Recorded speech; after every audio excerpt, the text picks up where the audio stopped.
ಆಕಾಶವಾಣಿ ಮೈಸೂರು.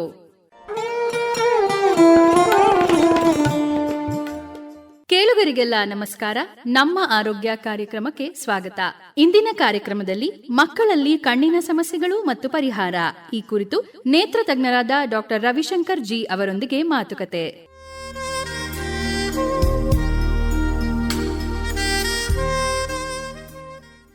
ಕೇಳುಗರಿಗೆಲ್ಲ ನಮಸ್ಕಾರ. ನಮ್ಮ ಆರೋಗ್ಯ ಕಾರ್ಯಕ್ರಮಕ್ಕೆ ಸ್ವಾಗತ. ಕೇಳುಗರೆ, ಮಕ್ಕಳಲ್ಲಿ ಇತ್ತೀಚಿನ ವರ್ಷಗಳಲ್ಲಿ ಕಣ್ಣಿನ ಸಮಸ್ಯೆಗಳು ಸಾಮಾನ್ಯವಾಗಿಬಿಟ್ಟಿದೆ. ಒಂದು 3-4 ವರ್ಷದ ಮಗು ಕೂಡ ಕನ್ನಡಕವನ್ನು ಹಾಕ್ಕೊಳ್ಳುವಂಥ ಪರಿಸ್ಥಿತಿ ಇದೆ. ಇದಕ್ಕೆ ಕಾರಣಗಳು ಹಲವಾರಿರುತ್ತೆ. ಹಾಗೆ ಇದಕ್ಕೆ ಪರಿಹಾರನೂ ಕೂಡ ಇದೆ. ಕೆಲವೊಮ್ಮೆ ಮಕ್ಕಳಿಗೆ ಶಸ್ತ್ರಚಿಕಿತ್ಸೆ ಕೂಡ ಬೇಕಾಗತ್ತೆ ಕಣ್ಣಿನ ಸಮಸ್ಯೆಗಳಿಂದ ಬಳಲ್ತಾ ಇದ್ದಾಗ. ಈ ಕುರಿತು ನಮಗೆ ಹೆಚ್ಚಿನ ಮಾಹಿತಿಯನ್ನ ಮಾಡಿಕೊಡ್ತಾ ಇದ್ದಾರೆ ಮೈಸೂರಿನ ಉಷಾ ಕಿರಣ ಕಣ್ಣಿನ ಆಸ್ಪತ್ರೆಯ ನೇತ್ರ ತಜ್ಞರಾದ ಡಾಕ್ಟರ್ ರವಿಶಂಕರ್ ಅವರು. ಡಾಕ್ಟರ್ ರವಿಶಂಕರ್ ಅವರೇ, ಕಾರ್ಯಕ್ರಮಕ್ಕೆ ಸ್ವಾಗತ. ನಮಸ್ಕಾರ. Thank you. ಡಾಕ್ಟರ್ ರವಿಶಂಕರ್ ಅವರೇ, ಸಾಮಾನ್ಯವಾಗಿ ಮಕ್ಕಳಲ್ಲಿ ಯಾವ ಥರ ಕಣ್ಣಿನ ಸಮಸ್ಯೆಗಳು ಬರುತ್ತವೆ? ಮಕ್ಕಳಲ್ಲಿ ಮೋಸ್ಟ್ ಕಾಮನ್ ಅಂದರೆ ಸಾಮಾನ್ಯವಾಗಿ ಹೇಳ್ಬೋದು, ದೃಷ್ಟಿ ಕಮ್ಮಿ ಇದ್ದು ಕನ್ನಡಕದ ಅಗತ್ಯ ಇರ್ತಕ್ಕಂಥದ್ದು. ಸೊ ಇದು ರಿಫ್ರಾಕ್ಟಿವ್ ಎರರ್ ಅಂತ ಹೇಳ್ತೀವಿ. Is a most common and actually it is a easiest to correct. ಇಷ್ಟು ಉತ್ತಮ ಫೆಸಿಲಿಟೀಸ್ ಎಲ್ಲ ಇದ್ದೂ ಈಗ ಕಂಟ್ರಿನಲ್ಲಿ ಇವತ್ತಿಗೂ ಎಷ್ಟು ಮಕ್ಕಳುಗಳನ್ನ ನಾವು ನೋಡ್ತಾ ಇರ್ತೀವಿ, ಅಗತ್ಯ ಇದೆ ಕನ್ನಡಕ, ಹಾಕೋತಾ ಇರಲ್ಲ. ಸೊ ಇದು ಮೋಸ್ಟ್ ಕಾಮನ್. ಇದರಲ್ಲಿ ಒಂದ್ ಕಣ್ಗೂ ಪವರ್ನಲ್ಲಿ ವ್ಯತ್ಯಾಸ ಇರತಕ್ಕಂಥದ್ದು, ಅಥವಾ ಒಂದ್ ಕಣ್ಣು ನಾರ್ಮಲ್ ಇದು, ಇನ್ನೊಂದು ಕಣ್ಣಲ್ಲಿ ಸ್ವಲ್ಪ ಹೈ ಪವರ್ ಇರತಕ್ಕಂಥದ್ದು, ಅಥವಾ ಕೆಲವು ಸತಿ ಅದು ಸಿಲಿಂಡ್ರಿಕಲ್ ಪವರ್ ಇರ್ಬೋದು, ಅಥವಾ ಪ್ಲಸ್ ಪವರ್, ಈ ಥರ ಬಂದಾಗ ಒಂದ್ ಕಣ್ಣಿನ ವಿಷನ್ನು ಕಮ್ಮಿ ಉಳ್ಕೊಂಡ್ಬಿಡುತ್ತೆ ಸಣ್ಣ ವಯಸ್ಸಿಗೆ. ನಾವು ಡಿಟೆಕ್ಟ್ ಮಾಡೋ ಹೊತ್ತಿಗೆನೆ ಈಗ 8ನೇ ವಯಸ್ಸಿಗೆ ನಾವು ನೋಡ್ತಿರ್ತೀವಿ, ಒಂದ್ ಕಣ್ಣಲ್ಲಿ 100 ಇದೆ, ಒಂದ್ ಕಣ್ಣಲ್ಲಿ 40 ಇದೆ. ಸೊ ಇದಕ್ಕೆ ಲೇಜಿ ಐ ಅಂತ ಹೇಳ್ತೀವಿ. ಬೇರೆ ರೋಗ ಏನೂ ಇಲ್ಲ, ಕನ್ನಡಕದ ಅಗತ್ಯ ಇತ್ತು, ತುಂಬಾ ಬೇಗ ಹಾಕೋಬೇಕಿತ್ತು, ಹಾಕೊಂಡಿಲ್ಲ, ಪೇರೆಂಟ್ಸ್ ಕರ್ಕೊಂಬಂದಿಲ್ಲ. ನಾವು ಡಯಾಗ್ನೋಸ್ ಮಾಡೋ ಹೊತ್ತಿಗೆ 8ನೇ ವಯಸ್ಸಾಗಿದೆ. ಆವಾಗ ಅದಕ್ಕೆ ಸೋಂಬೇರಿ ಕಣ್ಣು ಅಥವಾ ಲೇಜಿ ಐ ಅಂತ ಹೇಳ್ತೀವಿ. ಇದಕ್ಕೆ ಆಕ್ಚುಲಿ ತುಂಬಾ ಸಿಂಪಲ್ ಟ್ರೀಟ್ಮೆಂಟ್ ಇದೆ, ತುಂಬಾ ಎಫೆಕ್ಟಿವ್ ಟ್ರೀಟ್ಮೆಂಟ್ ಇದೆ. ಏನು ಒಳ್ಳೆ ಕಣ್ಣನ್ನ ದಿನಕ್ಕೆ ಒಂದು 2-3 ಅವರ್ಸ್ ಕ್ಲೋಸ್ ಮಾಡಿ ಪ್ಯಾಚ್ ಮಾಡಿ, ಅದು ಎಫೆಕ್ಟಿವ್ ಆಗಿ. ಮತ್ತೆ ಇನ್ನೊಂದು ಕಮ್ಮಿ ದೃಷ್ಟಿ ಇರೋ ಕಣ್ಣಲ್ಲೇನೆ ಓದೋದು, ಬರೆಯೋದು, ಹೋಮ್ವರ್ಕ್ ಮಾಡೋದು, ಟೆಲಿವಿಷನ್ ನೋಡೋದು, ಸೊ ಎಲ್ಲ ಕಂಪ್ಯೂಟರ್ ಉಪಯೋಗ ಎಲ್ಲ ಮಾಡಿದ್ರೆ ಸಾಧಾರಣವಾಗಿ ಆ 40% ಇರೋದು 100ಕ್ಕೂ ಬರ್ಬೋದು. ಅದು ಕೇಸ್ ಟು ಕೇಸ್ ಬೇಸಿಸ್ ಅಲ್ಲಿ ಡಿಪೆಂಡ್ ಆಗುತ್ತೆ. ಬಟ್ ಇದು one of the most cost effective and very effective solutions.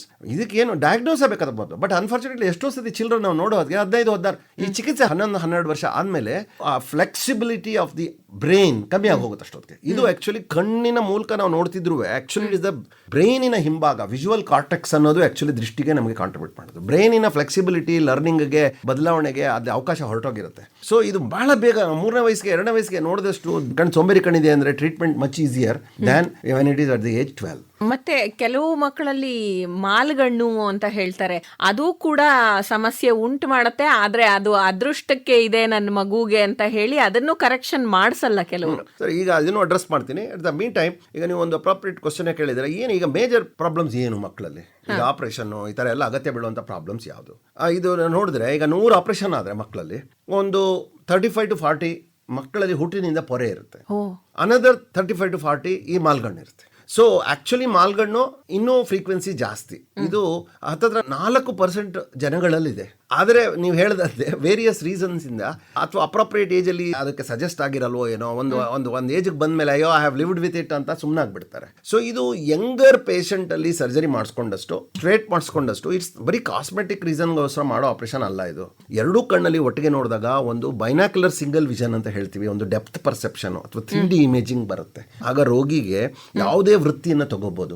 ಈಗ ಪೈಲಟ್ ಆಗೋದಿರ್ಬೋದು, ಬೇಕಾದ್ರೆ ಸರ್ಜನ್ ಆಗೋದಿರ್ಬೋದು, ಡ್ರೈವಿಂಗ್ ಇರ್ಬೋದು. ಒಂದೇ ಕಣ್ಣಲ್ಲಿ ಮಾಡಿದಾಗ ಡೆಪ್ತ್ ಪರ್ಸೆಪ್ಷನ್ ಸಿಕ್ಕಲ್ಲ. ಸ್ಪೆಷಲಿ ದೂರ ಇದ್ದಾಗ ಒಂದು ಐಟಮ್ಸ್ಗಳು, ಈಗ ಫಾರ್ ಎಕ್ಸಾಂಪಲ್ ಯಾವುದೋ ಒಂದು ಡ್ರಾಮಾ ನೋಡ್ತಿರ್ತೀವಿ, ನಾವು ಹಿಂದ್ಗಡೆ ಕೂತ್ಕೊಂಡು, ಇನ್ನೂ ರೆಡಿ ದೂರ ಇರುತ್ತೆ ಸ್ಟೇಜ್ ಇಟ್ಕೊಳ್ಳಿ, ಯಾರು ಮುಂದೆ ನಿಂತಿದ್ದಾರೆ, ಯಾರು ಹಿಂದೆ ನಿಂತಿದ್ದಾರೆ, ಇವೆಲ್ಲ ಹೇಳಬೇಕು ಅಂದರೆ ಆ ಡೆಪ್ತ್ ಪರ್ಸೆಪ್ಷನ್ ಬೇಕು. ಸೊ ಹಾಗಾಗಿ ಸ್ಕ್ವಿಂಟ್ ಅಥವಾ ಮಾಲ್ಗಣ್ಣು ಏನಿದೆ, ಅದು one of the best problems to have ಅಂತ ಹೇಳ್ತೀನಿ. ಅಷ್ಟು easily correctable by beautiful surgery, simple surgery. ಇನ್ನೊಂದು ಹುಟ್ಟಿನಿಂದ ಪೊರೆ, ಅಥವಾ ಸ್ವಲ್ಪ ಡಿಟೆಕ್ಟ್ ಆಗೋದಕ್ಕೆ 3 ವರ್ಷ 4 ವರ್ಷ ಇಲ್ಲ ಆಯಿತು ಅಂದರೆ ಅದಕ್ಕೆ ಡೆವಲಪ್ಮೆಂಟಲ್ ಕ್ಯಾಟ್ರಾಕ್ಟ್ ಅಂತ ಹೇಳ್ತೀವಿ. ಹಲವು ಕಾರಣಗಳಿರುತ್ತೆ ಇದಕ್ಕೆ. ಸೊ ಇದು ಒಂದು ಮೇಜರ್ ಸರ್ಜಿಕಲ್ ಪ್ರಾಬ್ಲಮ್. ಸೊ ಆದರೆ ಮಕ್ಕಳಲ್ಲಿ operation it is not miniaturised adult cataract surgery. The technology, techniques, skills ಎಲ್ಲ ಬೇರೆ ಬೇರೆ. ಸೊ ಅದು ಒಂದು ಪಾಯಿಂಟ್ ನೋಟ್ ಮಾಡಬೇಕು. ಇವೆರಡು ತುಂಬಾ ಮೇಜರ್. ಸ್ವಲ್ಪ ಲೆಸ್ ಕಾಮನ್ ಆಗಿ ಬರ್ತಕ್ಕಂಥದ್ದು ಇದು ಹುಟ್ಟಿನಿಂದ ಒಂದು ಪ್ರಿಮೆಚೂರ್ ಆಗಿ ಮಕ್ಕಳು ಹುಟ್ಟಿದ್ರೆ ರೆಟಿನೋಪತಿ ಆಫ್ ಪ್ರಿಮೆಚೂರಿಟಿ ಅಂತ ಒಂದು ಪ್ರಮುಖ ಸಮಸ್ಯೆ. ಸೊ ಮಕ್ಕಳೇನಾದ್ರು ತುಂಬಾ ಪ್ರಿಮೆಚೂರ್ ಆಗಿ ಹುಟ್ಟಿದ್ರೆ ಇವಾಗೆಲ್ಲ ಒಂದು ಸ್ಕ್ರೀನಿಂಗ್ ಮೆಕ್ಯಾನಿಸಮ್ಸ್ ಬಂದ್ಬಿಟ್ಟಿದೆ ಎಲ್ಲ NICUಗಳಲ್ಲಿ ಡಾಕ್ಟರ್ಗಳನ್ನ ಕರೆಸಿ ಆ ಮಕ್ಕಳು ಅದು NICU ಬಿಡಕ್ ಮೊದಲೇನೆ ಅದನ್ನ ಪರೀಕ್ಷೆ ಮಾಡ್ತಕ್ಕಂಥದ್ದು. ಆ ವಿಂಡೋನಲ್ಲಿ ಫಸ್ಟ್ 1 month ಆಫ್ ಲೈಫ್ ನಲ್ಲಿ ಡಿಟೆಕ್ಟ್ ಆಗಲಿಲ್ಲ ಅಂದ್ರೆ ಅದು ಗೊತ್ತೇ ಆಗೋದಿಲ್ಲ till later stage. So most important ಅದು. ನಂಬರ್ 2 ನೆಕ್ಸ್ಟ್ ಈ ಕಣ್ಣಿನಲ್ಲಿ ನೀರು ಬರ್ತಾ ಇರುತ್ತೆ ಮಕ್ಕಳಲ್ಲಿ. ಕಣ್ಣಿನಿಂದ ನೀರು ಹೊರಗಡೆ ಹೋಗ್ತಕ್ಕಂಥ ಟ್ಯೂಬ್ಸ್ ಬ್ಲಾಕ್ ಆಗಿರ್ತಕ್ಕಂಥದ್ದು, ಇದಕ್ಕೆ ನೇಸೋಲ್ಯಾಕ್ರಿಮಲ್ ಡಕ್ಟ್ ಅಂತ ಹೇಳ್ತೀವಿ. ಮತ್ತೆ ಅಲ್ಲಿಂದ ಅದು ಕಣ್ಣೀರಿನ ಚೀಲಕ್ಕೆ ಹೋಗಿ ಮೂಗು ಹೋಗ್ತಿರುತ್ತೆ. ನಾರ್ಮಲ್ ಪ್ಯಾಸೇಜ್ ಓಪನ್ ಅಪ್ ಆಗದೆ ಬ್ಲಾಕ್ ಆಗಿ ನೀರು ಬರ್ತಿರೋದು ಮತ್ತೆ ಗಲೀಜ್ ಬರ್ತಿರೋದು, ಕಣ್ಣೀರಿನ ಚೀಲ ಊದ್ಕೊಳ್ಳೋದು, ಇದು ಫೇರ್ಲಿ ಕಾಮನ್. ಆಮೇಲೆ ರೆಪ್ಪೆ ಕೆಳಗಡೆ ಜಾರಿ ಇರ್ತಕ್ಕಂಥದ್ದು, ಹುಟ್ಟಿನಿಂದ ರೆಪ್ಪೆ ಜಾರಿ ಇರ್ತಕ್ಕಂಥ ಕೆಳಗಡೆ ಒಂದು ಇದು ಫ್ಯಾಮಿಲೀಸ್ ಅಲ್ಲಿ ರನ್ ಆಗ್ಬೋದು ಈ ಪ್ರಾಬ್ಲಮ್ಸ್. ಮತ್ತು ಏನೋ ನರ್ವ್ಸ್ ವೀಕ್ನೆಸ್ ಗಳಿಂದ ಇರಬಹುದು, ಒಂದು ಕಣ್ಣಿರ್ಬೋದು, 2 ಕಣ್ಣಿರ್ಬೋದು. ಸೊ ವೆರಿ ರೀಸನ್ಸ್ ಇರುತ್ತೆ. ಸೊ ಇದನ್ನು ಅಷ್ಟೇ, ಇದು ಒಂದು ಸರ್ಜಿಕಲ್ ಪ್ರಾಬ್ಲಮ್. ಈಗ ನಾನು ಹೇಳಿದಂತೆ ಒಂದು 5 ಪ್ರಾಬ್ಲಮ್ಸ್ ಹೇಳಿದೆ ಈಗ ನಾನು, ವೆರಿ ಇಂಪಾರ್ಟೆಂಟ್. ಅದೇ ನೀವು ನಿಮ್ಮ ಇಷ್ಟು ಮಾತುಗಳನ್ನ ಕೇಳಿದಾಗ ಇವೆಲ್ಲ ಶಸ್ತ್ರಚಿಕಿತ್ಸೆಯಿಂದ ಮಾತ್ರ ಸರಿ ಹೋಗುವಂತ ಸಮಸ್ಯೆಗಳು ಅಂತ ಅರ್ಥ ಆಯ್ತು. ಎಕ್ಸೆಪ್ಟ್ ರೆಟಿನೋಪತಿ ಆಫ್ ಪ್ರಿಮೆಚೂರಿಟಿನಲ್ಲಿ ಅದಕ್ಕೆ ಶಸ್ತ್ರಚಿಕಿತ್ಸೆ ಎಕ್ಸ್ಟ್ರೀಮ್ ಸ್ಟೇಜ್ ಅಲ್ಲಿ ಮಾತ್ರ, rare, it is an exception. More often ಒಂದು ಲೇಸರ್ ಅಥವಾ ಒಂದು ಇಂಜೆಕ್ಷನ್ ಇಂದ ಅದನ್ನ ಕ್ಯೂರ್ ಮಾಡುವಂತ ಅಥವಾ ರೋಗನ ಸ್ಟಾಪ್ ಮಾಡುವಂತ ಒಂದು ಚಿಕಿತ್ಸೆ ಅದಕ್ಕೆ ರೆಟಿನೋಪತಿ ಆಫ್ ಪ್ರಿಮೆಚೂರಿಟಿ ಅಥವಾ ROP ಅಂತ ಹೇಳ್ತೀವಿ ಅದಕ್ಕೆ. ಮತ್ತೆ ನೀವು ಹೇಳುವಾಗ ಕೂಡ ಹೇಳಿದ್ರಿ ದೊಡ್ಡವರಲ್ಲಿ ಮಾಡೋ ಅಂತ ಕಣ್ಣಿನ ಶಸ್ತ್ರಚಿಕಿತ್ಸೆಗೂ ಮಕ್ಕಳಲ್ಲಿ ಮಾಡುವಂತ ಕಣ್ಣಿನ ಶಸ್ತ್ರಚಿಕಿತ್ಸೆಗೂ ತುಂಬಾ ವ್ಯತ್ಯಾಸ ಇದೆ. ಎರಡೂ ಬೇರೆ ಬೇರೆದೇ ಟೆಕ್ನಾಲಜಿ, ಬೇರೆ ಬೇರೆನೇ ಸ್ಕಿಲ್ ಬೇಕಾಗತ್ತೆ ಅಂತ. ಈ ಶಸ್ತ್ರಚಿಕಿತ್ಸೆ ಮಾಡೋದ್ರ ಬಗ್ಗೆ ಹೇಳೋದಾದ್ರೆ ಮಕ್ಕಳು ಅಂತ ಹೇಳಿದ ತಕ್ಷಣ ಸೊ ಅವರಿಂದ ನಿಮಗೆ ಕೋಆಪರೇಷನ್ ಅನ್ನು ನೀವು ನಿರೀಕ್ಷೆ ಮಾಡೋಕ್ಕಲ್ಲ. ಸೊ ಎಲ್ಲ ಮಕ್ಕಳ ಆಪರೇಷನ್ಸ್ಗಳು ಜ್ಞಾನ ತಪ್ಪಿಸಿನೇ ಮಾಡ್ತಕ್ಕಂಥದ್ದು ಇರುತ್ತೆ. ಆದರೆ ಈ ಪಾಯಿಂಟಲ್ಲಿ ನಾನು ಏನು ಹೇಳಕ್ಕೆ ಇಷ್ಟಪಡ್ತೀನಿ ಅಂದರೆ, ಈಗ ಮೊನ್ನೆ ತಾನೇ ಅರವಳಿಕೆ ತಜ್ಞರ ದಿನ ಅಂತ ಒಂದು ಆಚರಣೆ ಆಯಿತು. ಸೊ ಅದು ಹೇಳ್ಬೇಕು ಅಂದರೆ ಅವರೇನೆ ಈ ಅನಸ್ಥೀಸಿಯಾ ಡಾಕ್ಟರ್ಸ್ ಇದಾರಲ್ಲ, actually they are the captain of the ship. Operation ಥಿಯೇಟ್ರಿಗೆ ಅವರೇನೆ ಆ್ಯಕ್ಚುಲಿ ಮುಖ್ಯಸ್ಥರು. ಅವರು ಒಂದು ಲಕ್ಷ್ಮಣ ರೇಖೆನ ನಾವು ಯಾವತ್ತೂ ದಾಟಲ್ಲ. ಅವರು ಈ ಮಕ್ಕಳಿರ್ಬೋದು ಅಥವಾ ಅಪರೂಪಕ್ಕೊಮ್ಮೆ ಅಡಲ್ಟ್ಸ್ ಅನಸ್ಥೀಸಿಯಾ ಮಾಡ್ತಂದ್ರೆ, ಈಗ ಬೇರೆ ಬೇರೆ ಸ್ಪೆಷಲೈಸೇಷನ್ಲಿ ಜನರಲ್ ಅನಸ್ಥೀಸಿಯಾದಲ್ಲೇ ನಡೀತಿರುತ್ತೆ ತುಂಬ ಆಪರೇಷನ್ಸ್. ಕಣ್ಣಲ್ಲಿ ಮಾತ್ರ ಎಲ್ಲ ಲೋಕಲ್ ಅನಸ್ಥೀಸಿಯಾದಲ್ಲಿ ಇರುತ್ತೆ ಅಷ್ಟೇ. ಸೊ ಜ್ಞಾನ ತಪ್ಪಿಸೋದು, ವಾಪಸ್ಸು ಅವ್ರನ್ನ ಮತ್ತೆ ಜ್ಞಾನಕ್ಕೆ ಕರ್ಕೊಂಡು ಬರೋದು ಎಲ್ಲ ಜ್ಞಾನ ತಪ್ಪಿಸೋ ಡಾಕ್ಟರ್ ಅವರ ಜವಾಬ್ದಾರಿ. ಅವರ ಲೀಡರ್ಶಿಪ್ಪಲ್ಲೇ ನಾವು ಫಂಕ್ಷನ್ ಮಾಡ್ತಿರ್ತೀವಿ. ಅವರು ಮಗುನ ಸ್ಟೇಬಲ್ ಆಗಿ ನಿದ್ರಾವಸ್ಥೆ ಕರ್ಕೊಂಡು ಹೋಗ್ತಾರೆ. ನಮಗೆ ಒಂಚೂರು ಕೈ ಕಾಲು ತಲೆ ಏನು ಆಡದೇ ಇರೋ ರೀತಿನಲ್ಲಿ ನಾವು ನೀಟಾಗಿ ಕಂಫರ್ಟಬಲ್ ಆಗಿ ನಮ್ಮ ಟೈಮ್ ತಗೊಂಡು ನಾವು ಆಪರೇಷನ್ ಮಾಡ್ತೀವಿ, ಮತ್ತೆ ವಾಪಸ್ ಜ್ಞಾನ ಇದಕ್ಕೆ ಕರ್ಕೊಂಡ್ಬರ್ತಾರೆ. ಇದು ಚೆನ್ನಾಗಿ ಒಂದು ನಾಲೆಡ್ಜ್ ಇರ್ತಕ್ಕಂಥ, ತುಂಬಾ ತಿಳುವಳಿಕೆ ಇರ್ತಕ್ಕಂಥ ಸೈನ್ಸ್ ಇದು. ಯಾವುದೇ ಒಂದು ರೋಡ್ನಲ್ಲಿ ದಿನಕ್ಕೆ 1 million ಫ್ಲೈಟ್ಸ್ ಹೋಗ್ತಾ ಇರುತ್ತೆ. ವರ್ಷದಲ್ಲಿ 1 ಫ್ಲೈಟ್ ನಲ್ಲಿ ಆಕ್ಸಿಡೆಂಟ್ ಆಗ್ಬೋದು. ದಿನಕ್ಕೆ 1 million ಫ್ಲೈಟ್ಸ್ ಹೋಗ್ತಿರುತ್ತೆ. ಹಾಗಂತ ಒಂದು ಆಕ್ಸಿಡೆಂಟ್ ಆಯ್ತಲ್ಲ ಅಂತ ಫ್ಲೈಯಿಂಗ್ ಯಾರು ನಿಲ್ಸಲ್ಲ. ಅದೇ ರೀತಿ ಅನಸ್ಥೀಸಿಯಾ ಯಾವುದೋ ಒಂದು ರೋಗಿಗೆ ವರ್ಷದಲ್ಲಿ ಎಲ್ಲೋ ಒಂದ್ ಕಡೆ ತೊಂದರೆ, ಅದಕ್ಕೆ 10 ಹಲವು ರೀಸನ್ಗಳಿರುತ್ತೆ. ಇನ್ನೂ ಒಂದೇನು ಅಂದ್ರೆ, ಇದಕ್ಕೆಲ್ಲ ಪ್ರತಿಯೊಂದಕ್ಕೂ ಸೇಫ್ಟಿ ನೆಟ್ಗೋಸ್ಕರ ಆಪರೇಷನ್ ಮೊದಲು ಥರೋ ಇವ್ಯಾಲ್ಯುವೇಷನ್. ಎಷ್ಟೋ ಸತಿ ಸ್ಪೆಷಲಿ ಮಕ್ಕಳಲ್ಲಿ ಈಗ ಡೆವಲಪ್ಮೆಂಟಲ್ ಡಿಲೇ ಇರ್ಬೋದು, ಮಕ್ಕಳಲ್ಲೂ ಈಚೆಗೆ ನೋಡ್ತಾ ಇದೀವಿ, ಕೆಲವು ಸತಿ ಥೈರಾಯ್ಡ್ ಸಮಸ್ಯೆ ಇರುತ್ತೆ, ಕೆಲವು ಸತಿ ನ್ಯೂರಾಲಜಿಕಲ್ ಸಮಸ್ಯೆ ಇರುತ್ತೆ, ಮತ್ತು ಕೆಲವು ಸ್ಪೆಷಲಿ ಈ ಮಕ್ಕಳಲ್ಲಿ ಪೊರೆ ಬರೋತಕ್ಕಂಥ ಮಕ್ಕಳುಗಳಲ್ಲಿ ಕೆಲವು ಸತಿ ಈ ರುಬೆಲಾ ಅಂತಕ್ಕಂಥ ಒಂದು ರೋಗದಿಂದ ಬರುತ್ತೆ. ಗರ್ಭಿಣಿಯಾದ ತಾಯಿಗೆ 3ನೇ ತಿಂಗಳಿಗಿಂತ ಮೊದಲು ರುಬೆಲಾ ಬಂದಾಗ ಅದರಿಂದ ಪೊರೆನು ಬರುತ್ತೆ. ಬಟ್ ಅದೇ ರುಬೆಲಾದಿಂದ ಮಗುಗೆ ಹೋಲ್ ಇನ್ ದ ಹಾರ್ಟ್ ಇರ್ಬೋದು, ಮತ್ತೆ ಕಿವಿ ಕೇಳಿಸದೇ ಇರ್ಬೋದು, ಮತ್ತೆ ಇನ್ ಕೆಲವು ಸತಿ ಮುಂದೆ ಈ ಕಣ್ಣಿನ ರೆಟಿನಾದಲ್ಲೂ ಕೆಲವು ದೋಷಗಳಿರ್ಬೋದು. ಸೊ ಆ ಹೋಲ್ ಇನ್ ದ ಹಾರ್ಟ್ ಅವೆಲ್ಲ ನಾವು ರೂಲ್ ಔಟ್ ಮಾಡಿಸ್ಬೇಕು. ಎಷ್ಟೋ ಸತಿ ಸಣ್ಣ ಮಕ್ಕಳಿಗೆ ಜ್ಞಾನ ತಪ್ಪಿಸೋ ಪ್ರೊಸೀಜರ್ ಬಂದಾಗ ಇವೆಲ್ಲ ಮಾಡಿಸ್ತೀವಿ. ಇದೆಲ್ಲ ಮಾಡಿಸಿ ಪ್ರತಿಯೊಬ್ರು ಸೇಫ್ಟಿ ನೆಟ್ ಕೊಟ್ಟ ಮೇಲೆ ಮತ್ತು ಎಕ್ಸ್ಟ್ರಾ ಸೇಫ್ಟಿಗೋಸ್ಕರ ಇಬ್ಬರಿಬ್ರು ಅನಸ್ಥೀಸಿಯಾ ಡಾಕ್ಟರ್ ಇಟ್ಕೊಂಡು ಆಪರೇಷನ್ ಮಾಡ್ಬೇಕು. ಅಕಸ್ಮಾತ್ ಏನೋ ಒಂದು ತೊಂದರೆ ಬಂತು ಅಂದ್ರೆ ಒಬ್ರು ಯೋಚನೆ ಮಾಡ್ಬೋದು, ಒಬ್ರು ಕೆಲಸ ಮಾಡ್ಬೋದು.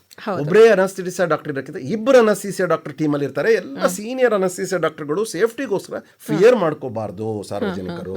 ಮತ್ತೆ ಈ ಶಸ್ತ್ರಚಿಕಿತ್ಸೆ ಮತ್ತೆ ಇದು ಖರ್ಚಿನ ಕೆಲಸನೇ. ಇದು ಅಫೋರ್ಡ್ ಮಾಡಕ್ ಆಗದೆ ಇರೋರಿಗೆ ಏನು ಸೌಲಭ್ಯಗಳಿದೆ? ಹೌದು, ನೀವು ಕರೆಕ್ಟಾಗಿ ಹೇಳಿದ್ರಿ. ಇವೆಲ್ಲ ಒಂದು ಎಲ್ಲ ಆಪರೇಷನ್ಸು ಮತ್ತು ಹಾಸ್ಪಿಟಲೈಸೇಷನ್ನು ಎಲ್ಲ ದುಬಾರಿ ಹಾಕೊಂಡೇ ಹೋಗ್ತಿದೆ. ಅದು ಜೊತೆಗೆ ಜ್ಞಾನ ತಪ್ಪಿಸಿ ಆಪರೇಷನ್ ಮಾಡೋದು ಅಂತಂದರೆ ಅದು ದುಪ್ಪಟ್ಟಾಗತ್ತೆ.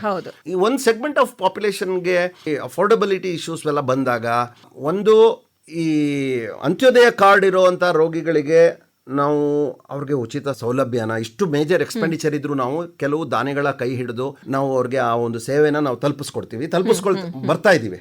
ಈಗ ನಮ್ಮ ಒಂದು ಆಸ್ಪತ್ರೆ ಅಥವಾ ಸಂಸ್ಥೆ ಬಗ್ಗೆ ಹೇಳಬೇಕು ಅಂದ್ರೆ ಈ ಒಂದು ಸಂಬಂಧಪಟ್ಟಂತೆ ಮಕ್ಕಳ ದೃಷ್ಟಿ ಸಂರಕ್ಷಣಾ ಯೋಜನೆ ಅಂತ ಅಥವಾ ಚಿಲ್ಡ್ರನ್ ಸೈಟ್ ಸೇವರ್ ಪ್ರಾಜೆಕ್ಟ್ ಅಂತ 2005-6ರಿಂದಾನೇ ನಡೀತಾ ಇದೆ. ಈ ಮೂಲಕ ನಾವು ಮೈಸೂರು, ಮಂಡ್ಯ, ಚಾಮರಾಜನಗರ ಮೆಜಾರಿಟಿಯಾಗಿ ಈ ಡಿಸ್ಟ್ರಿಕ್ಟ್ಸ್ನಲ್ಲಿ ರೂರಲ್ ಸ್ಕೂಲ್ಸ್ನ ನಮ್ಮ ಟೀಮ್ ಮೆಂಬರ್ಸು ಹೋಗಿ ಸ್ಕ್ರೀನ್ ಮಾಡೋದು, ಅಲ್ಲಿ ದೋಷ ಇರ್ತಕ್ಕಂಥ ಮಕ್ಕಳನ್ನ ಆಸ್ಪತ್ರೆಗೆ ಕರ್ಕೊಂಡ್ಬರ್ತಕ್ಕಂಥದ್ದು, ಮತ್ತು ಅಲ್ಲೇನೆ ಸಣ್ಣ ಪುಟ್ಟ ಕನ್ನಡಕದ ದೋಷ ಇದ್ದವರಿಗೆ ಕನ್ನಡಕದ ಒಂದು ತಜ್ಞರು ಅಲ್ಲೇ ಪರೀಕ್ಷೆ ಮಾಡಿ ಅವ್ರಿಗೆ 10-15 ದಿವಸ ಆದಮೇಲೆ ಹೊಸ ಕನ್ನಡಕ ಕೊಡೋಕ್ಕೆ ವ್ಯವಸ್ಥೆ, ಮತ್ತೆ ಆಸ್ಪತ್ರೆಗೆ ಇಲ್ಲಿ ರೆಫರಲ್ ಬಂದಾಗ ಇಲ್ಲಿ ಪರೀಕ್ಷೆಗಳು ಮಾಡ್ತಕ್ಕಂಥದ್ದು. ಆಮೇಲೆ ಎಷ್ಟೇ ಮೇಜರ್ ಇರಲಿ, ಪೊರೆ ಇರಲಿ, ಕಣ್ಣಲ್ಲಿ ಮಾಲ್ಗಣ್ಣಿರಲಿ, ರೆಪ್ಪೆ ಜಾರಿ ಇರಲಿ, ಕಣ್ಣೀರಿನ ಚಿಲ್ಲದ ಸಮಸ್ಯೆ ಇರಲಿ, ಅಥವಾ ಚೈಲ್ಡ್ಹುಡ್ ಗ್ಲಾಕೋಮಾ ಇರಲಿ, ಅಥವಾ ರೆಟಿನಾ ಡಿಟ್ಯಾಚ್ಮೆಂಟ್ ಇರಲಿ, ಏನೇ ಮೇಜರ್ ಸಮಸ್ಯೆ ಇದ್ರು ಮಕ್ಕಳು ಅಂದಮೇಲೆ ಅವ್ರೇನು ಅರ್ನ್ ಮಾಡ್ತಿರಲ್ಲ, ಅವ್ರ ಪೇರೆಂಟ್ಸ್ ಕಡೆಯಿಂದ ₹1 ಸಹ ತಗೊಳ್ದೇನೆ ಆ ಒಂದು ಪ್ರಾಜೆಕ್ಟ್ ಮೂಲಕ ನಾವು 500,000 ಅಂದ್ರೆ 5 ಲಕ್ಷಕ್ಕೂ ಹೆಚ್ಚು ಜನಕ್ಕೆ ಪರೀಕ್ಷೆ ಮಾಡಿದೀವಿ, 2,000ಕ್ಕೂ ಹೆಚ್ಚು ಜನಕ್ಕೆ ಆಪರೇಷನ್ ಮಾಡಿದೀವಿ ಈ 2 ಡೆಕೆಡ್ಸ್ ನಲ್ಲಿ. ಈ ಒಂದೊಂದು ಆಪರೇಷನ್ಗಳು ಇವೆಲ್ಲ 50-60 ಸಾವಿರದಿಂದ ಹಿಡಿದು 1.5 lakhs ತನಕನೂ ಹೋಗ್ಬೋದು. ಏನೇ ಎಕ್ಸ್ಪೆಂಡಿಚರ್ ಇದ್ರು ನಾವು ಅದನ್ನ ಬೇರ್ ಮಾಡಿ ಬೇರೆ ಬೇರೆ ಸಂಘ ಸಂಸ್ಥೆಗಳ ಜೊತೆಗೆ ಕೈ ಜೋಡಿಸಿ ಮತ್ತು ನಮ್ಮ ಸಂಸ್ಥೆಯಿಂದನೇ ಏನು ಮಾಡೋಕ್ಕಾಗುತ್ತೆ ಅದನ್ನೆಲ್ಲ ಮಾಡಿ ವೈವ್ ಮಾಡಿ ಫೀಸ್ನೆಲ್ಲ ಅಷ್ಟು ಜನಕ್ಕೆ ನಾವು ದಡ ಸೇರಿಸ್ತೀವಿ. ಇನ್ನು ಮುಂದೆನೂ ಈ ಒಂದು ಸೇವಾ ಕಾರ್ಯ ಇದು ಮುಂದುವರ್ಕೊಂಡೇ ಹೋಗುತ್ತೆ. ಆಮೇಲೆ ಇನ್ನೊಂದು, ಆ ಒಂದು ಅಂತ್ಯೋದಯ ಕಾರ್ಡ್ ಇಲ್ಲ ಅಂತ ಚಿಂತೆ ಇಲ್ಲ. ರಿಯಲ್ ಆಗಿ ತೊಂದರೆಗಳಿದೆ ಅಂದ್ರೆ ನೇರ ಬಂದು ನಮಗೆ ಅಪ್ರೋಚ್ ಮಾಡ್ಬೋದು. ಯಾವುದೇ ದಿನಗಳಲ್ಲಿ ಆಸ್ಪತ್ರೆಗೆ ಬರಬಹುದು. ಆದರೂ ಮಂಗಳವಾರ ಮಧ್ಯಾಹ್ನ 2ರಿಂದ 5 ಗಂಟೆಯವರೆಗೆ ಒಂದು ಫ್ರೀ ಕ್ಲಿನಿಕ್ ನಡೀತಾ ಇರುತ್ತೆ ಆಸ್ಪತ್ರೆಯಲ್ಲಿ. ಆಗ ಬಂದು ತೋರಿಸ್ಕೋಬಹುದು. ಆವಾಗ ಕೇಸ್ ಟು ಕೇಸ್ ಬೇಸಿಸ್ ನಲ್ಲಿ ನಾವು ಅವರೆಲ್ಲರಿಗೂ ಸಹಾಯ ಮಾಡಲು ಬದ್ಧ. ಕೆಪಾಸಿಟಿ ಇರೋರು ಅವರು ಹಣ ಕೊಟ್ಟು ಎಲ್ಲಿ ಬೇಕಾದ್ರೂ ಮಾಡಿಸ್ಕೋಬಹುದು, ನಮ್ಮಲ್ಲಿನೂ ಮಾಡಿಸ್ಕೋಬಹುದು. ಹಣ ಇಲ್ಲದಿದ್ದವ್ರಿಗೆ ಈ ಪರ್ಟಿಕ್ಯುಲರ್ ವ್ಯವಸ್ಥೆ ಬಗ್ಗೆ ನಾನು ಹೇಳ್ತಾ ಇದ್ದೇನೆ. ಕಾರ್ಯಕ್ರಮದ ಕಡೆಯದಾಗಿ ಈ ಮಕ್ಕಳಲ್ಲಿ ಕಣ್ಣಿನ ಸಮಸ್ಯೆಗಳು ಶಸ್ತ್ರಚಿಕಿತ್ಸೆಯಿಂದ ಆದ ಗುಣ ಆಗಿರಬಹುದು ಅಥವಾ ಮೆಡಿಕೇಶನ್ಸ್ನಿಂದನಾರು ಆಗಿರಬಹುದು, ಇದ್ರ ಬಗ್ಗೆ ನೀವು ಏನು ಹೇಳಕ್ಕೆ ಇಷ್ಟಪಡ್ತೀರಾ? ಮಕ್ಕಳ ವಿಷಯ ಬಂದಾಗ ಅರ್ಲಿ ಡಿಟೆಕ್ಷನ್ ತುಂಬಾ ಇಂಪಾರ್ಟೆಂಟ್ ಯಾವುದೇ ರೋಗದ ಸಮಯದಲ್ಲಿ. ಈಗ ಒಂದು ಪೊರೆ ಇರ್ಬೋದು, ಫಾರ್ ಎಕ್ಸಾಂಪಲ್ ಇದು ಕಾಮನ್ ಲೇ ಪೀಪಲ್ಗೆ ಇದು ಬಹಳ ಸ್ಟ್ರೇಂಜ್ ಅನ್ಸುತ್ತೆ. ಈಗ ಒಂದೇ ಒಂದು ಕಣ್ಣಲ್ಲಿ ಮಗುಗೆ ಪೊರೆ ಇದ್ರೆ ಇಟ್ಸ್ ಎನ್ ಎಮರ್ಜೆನ್ಸಿ. ಮಗು 3 ತಿಂಗಳಿರ್ಬೋದು ಅಥವಾ ಮಗು 6 ತಿಂಗಳಿರ್ಬೋದು, ಇಮಿಡಿಯೇಟ್ ಆಪರೇಷನ್ ಆಗ್ಬೇಕು ಮಗುಗೆ. 2 ಕಣ್ಣಲ್ಲಿ ಪೊರೆ ಇದ್ರೆ ಬೇಕಾದ್ರೆ ಒಂದು 6 ತಿಂಗಳು ತಡಿಬೋದು. ಯಾಕೆ ಅಂದ್ರೆ ಇದು ಒಂದೇ ಒಂದು ಕಣ್ಣಲ್ಲಿ ಪೊರೆ ಇದ್ದಾಗ ದೃಷ್ಟಿಗೆ ಸಂಬಂಧಪಟ್ಟಂತ ಮೆದುಳು ಸಪ್ರೆಸ್ ಆಗಿ ಹೋಗುತ್ತೆ ಒಂದ್ ಸೈಡ್ ಕಂಪ್ಲೀಟ್ ಆಗಿ. ಅದು ನಾವು ಲೇಟ್ ಆಗಿ ಆಪರೇಷನ್ ಮಾಡಿದಷ್ಟು ಏನು ಫಲ ಕೊಡಲ್ಲ.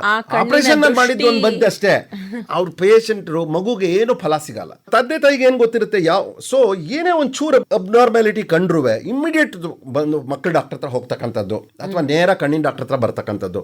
ಏನು ಸಮಸ್ಯೆ ಇರ್ಲಿಲ್ಲ ಅಂದ್ರೂ ಸಾಮಾನ್ಯವಾಗಿ ಇವತ್ತಿನ ದಿನ ಡೆಲಿವರಿ ಸಮಯದಲ್ಲಿ ಒಂದು ಮಕ್ಕಳ ಡಾಕ್ಟರು ಜನರಲ್ ಆಗಿ ಮಗುನ ನೋಡುವಂತ ಒಂದು ವ್ಯವಸ್ಥೆ ಇದೆ ಮೆಜಾರಿಟಿ ಆಫ್ ಪ್ಲೇಸಸ್. ಹಾಗಾಗಿ ಮಕ್ಕಳ ಡಾಕ್ಟರ್ಗಳು ನೋಡಿ ಆನಂತರ ಕಣ್ಣಿನ ಡಾಕ್ಟರ್ಗಳಿಗೆ ಕಳಿಸ್ಕೊಡ್ತಾರೆ.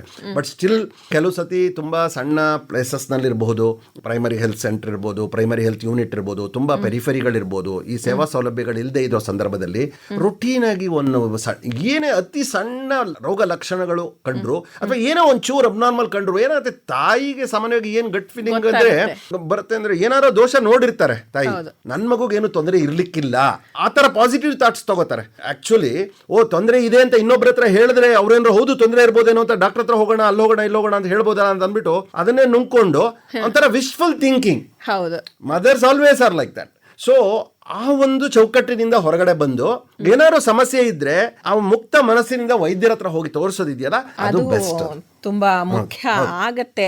ಯಾವಾಗ ಆ ಮಗು ನಂಗೆ ಬೋರ್ಡ್ ನೋಡಕ್ ಆಗ್ತಾ ಇಲ್ಲ ಅಂತಲೋ ಅಥವಾ ಮಾಲ್ಗಣ್ಣಿದ್ರೆ ಅದು ನಮಗೆ ಗೊತ್ತಾಗತ್ತೆ ನೋಡಿದ ತಕ್ಷಣ. ಮತ್ತೆ ಆ ಮಗು ಏನಾದ್ರೂ ಹೇಳ್ಕೊಂಡ್ರೆ ತನ್ನ ಸಮಸ್ಯೆ ಬಗ್ಗೆ ಬೇಗ ವೈದ್ಯರನ್ನ ನೋಡ್ಬೇಕಾಗತ್ತೆ ನಾವು. ಮತ್ತೇನಾದ್ರು ಶಸ್ತ್ರಚಿಕಿತ್ಸೆ ಅಗತ್ಯ ಬಂತು ಅಂತ ಅಂದ್ರೆ ಅದಕ್ಕೆ ಸಾಕಷ್ಟು ಸಹಾಯಗಳು ಸಮಾಜದಿಂದ ಸಿಗುತ್ತೆ ಅಂತ ಹೇಳ್ತಾ ಈ ಕಾರ್ಯಕ್ರಮವನ್ನ ಮುಗಿಸ್ತಾ ಇದ್ದೀವಿ. ಧನ್ಯವಾದಗಳು ರವಿಶಂಕರ್ ಅವರೇ, ನಮಸ್ಕಾರ. Thank you.